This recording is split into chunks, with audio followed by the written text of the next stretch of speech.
Okay, so share ko sa inyo to guys, no. So ngayong araw kasi meron tayo ditong phone device guys, no. So itong phone device nito guys ay Vivo Y91 or Vivo Y91C guys, no. So hindi ko lang sure guys kung anong exact model nito guys. So parang Vivo Y91C ito guys, no. Meron siyang fingerprint dito guys sa likod niya guys, no.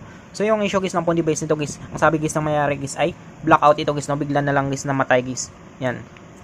So try natin guys i-charge kung meron siyang response. I-check natin. Yan. So pinadala sa atin ito guys, no, para i-check natin. So wala siyang ano guys, wala siyang vibrate or wala siyang response guys, no. Wala rin siyang indicator guys na ilaw guys, no. Yan. So wala siyang vibrate, wala talaga guys. Yan. So yung gagawin natin dito guys ay tanggalin natin guys sa charger niya. Bubuksan natin ito guys, no, para ma-check natin guys kung anong issue guys ng phone device nito guys. Baka battery drain lang ito guys. So check natin. So buksan natin ito guys, no. So una natin gagawin, tanggalin natin guys yung centering niya. Yan. Sunod natin dito guys ay bubuksan natin ito guys, no. So para mabuksan natin guys yung phone device nito guys ay pwede tayo gumamit dito guys ng pang opening tools natin guys, no. Or pwede kayong gumamit guys ng kuko nyo guys, no, kapag maba guys yung kuko nyo. So pwede nyo siyang buksan gamit guys yung kuko nyo guys, no. So sa akin guys prepare ko dito guys gamitin guys yung kuko guys. So papakita ko sa inyo guys, no, kung paano natin buksan guys gamit guys yung kuko guys, no.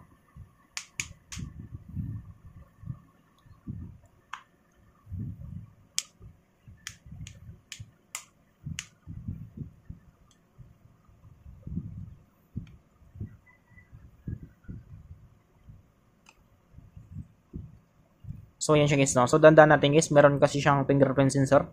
Baka maputol. Yan. So ito siya guys. Ito guys yung FPC connector guys ng fingerprint sensor. So ingatan natin yan siya guys, no. Kapag naputol ito guys yung fingerprint sensor na ito guys, pwedeng ma-disable guys yung fingerprint sensor niya guys, no. So una natin gagawin dito guys ay tanggalin natin guys yung mga bolts nito.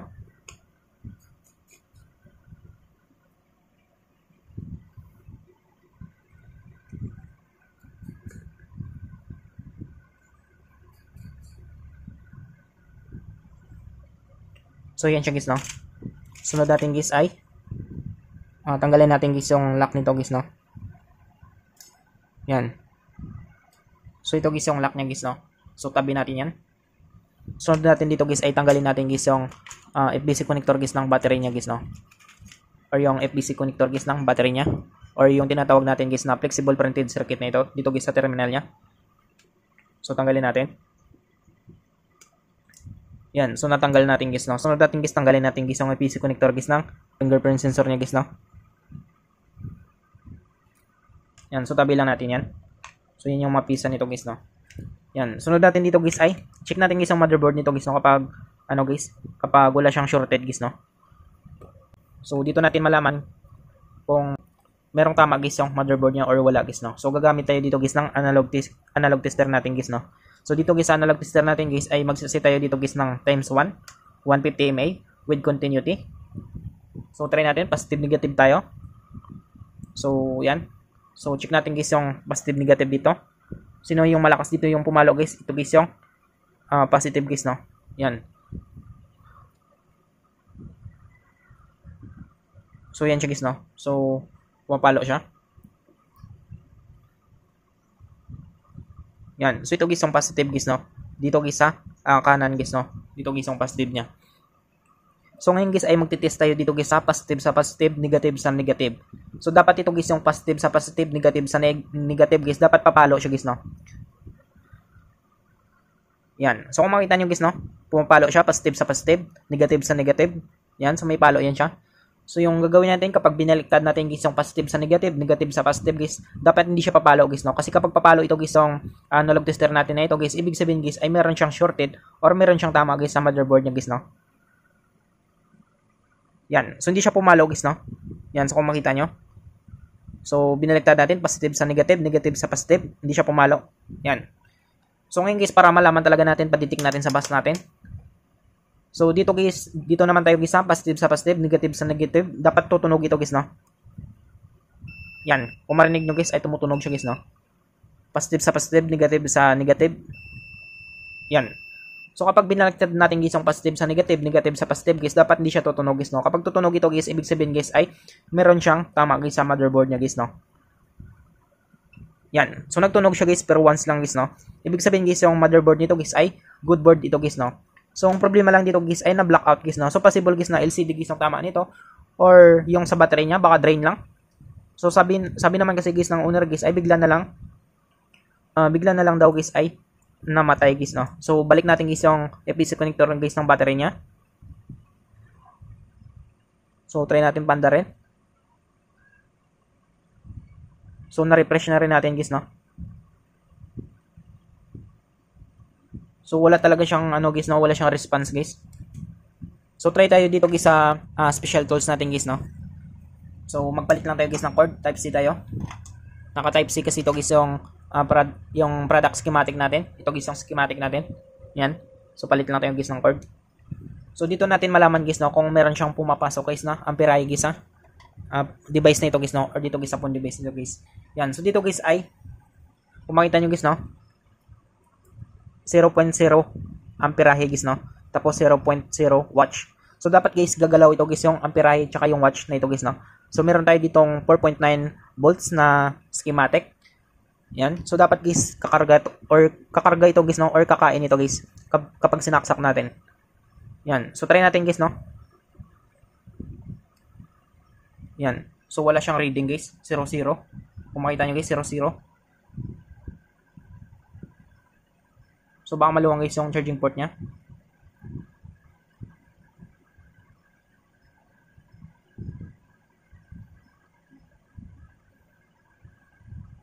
So wala siyang response guys, no. So pag check natin guys sa board niya guys ay ano naman siya guys, no. Good board naman siya guys. Yung problema lang dito guys ay wala siyang pumapasok guys na amperahe guys.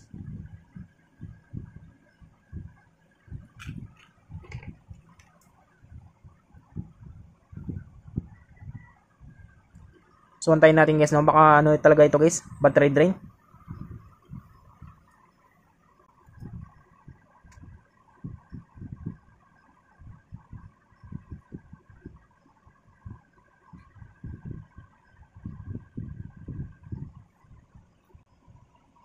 So wala talaga siya guys, no. So yung ang gagawin natin dito guys ay i-battery shock natin ito guys yung battery niya. So dito guys ay tanggalin natin guys yung battery niya guys, no. So possible lang naman ito guys kung hindi siya umandar guys ay sa battery ito guys, no. Kasi dito guys sa motherboard niya guys or dito guys sa board niya ay goods naman guys, no. Yan. So bubuksan natin ito guys yung battery niya para ma-access natin dito guys yung BMS niya or yung tinatawag natin guys na battery management system.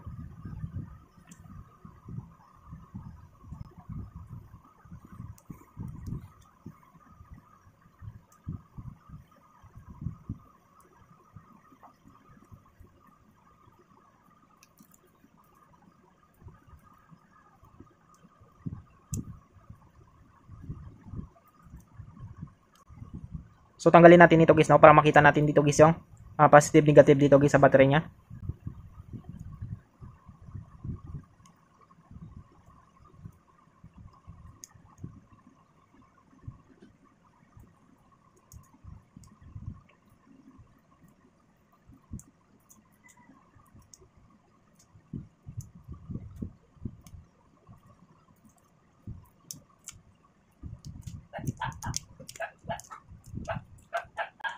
So yun siya guys, no? So kung makita niyo guys, ito guys yung positive negative niya guys.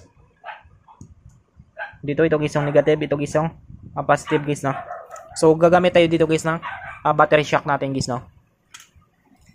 So gagamitan natin guys ng battery shock.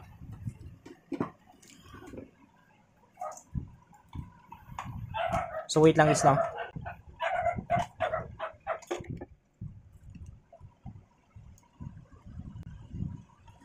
So gagamit tayo dito guys ng pang battery shock niya guys, no.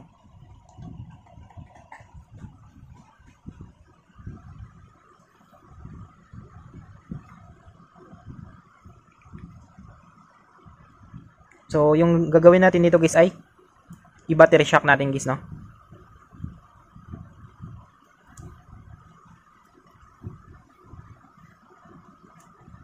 So kapag hindi pa rin siya mabuhay dito guys sa battery shock, ibig sabihin guys meron ng tama guys yung battery nito guys, no. Yan. So kung makita nyo guys ay nagcha-charge yan guys, no. Yan. So battery shock natin guys mga 1 minutes. So kargaan lang natin. Subukan natin guys, no, kapag mabuhay siya guys.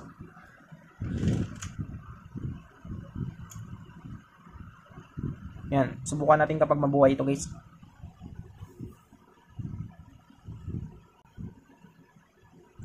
So antayin lang natin guys, no.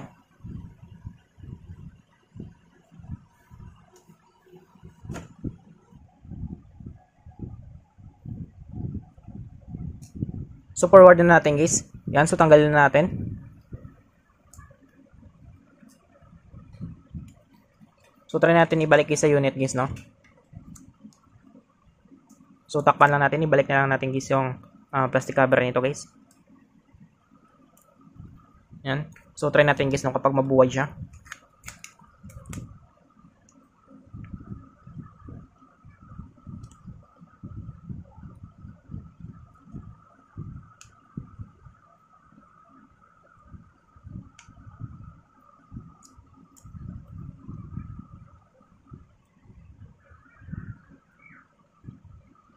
Yan, so nag-vibrate siya guys, no. Yan, so meron niya siyang display guys, no.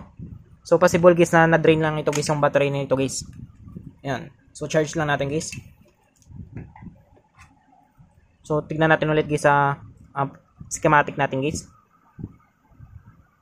So 0 yan siya guys. So saksak natin. Yan, so meron na siyang karga guys, no. So kumakarga na siya guys. So kanina talaga kasi guys ay 0 siya guys, no.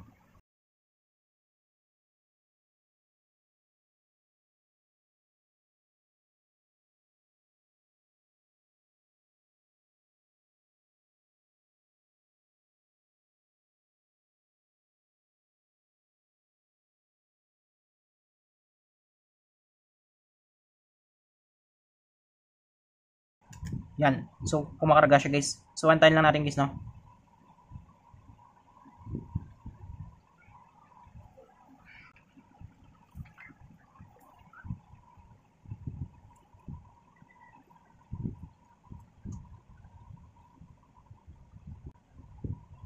So ayan siya guys, no. So kumakarga yan siya guys. So antayin natin guys, no.